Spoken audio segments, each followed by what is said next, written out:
You ask Tiger to solve. This deals with linear equations with one unknown. The final result is A equals 160/7. Let's solve it step by step. Simplify the expression. Multiply the coefficients.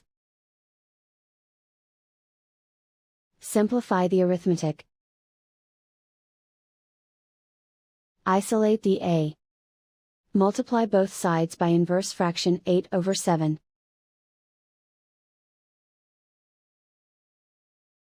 Group like terms. Multiply the coefficients. Simplify the fraction. Multiply the fractions. Simplify the arithmetic.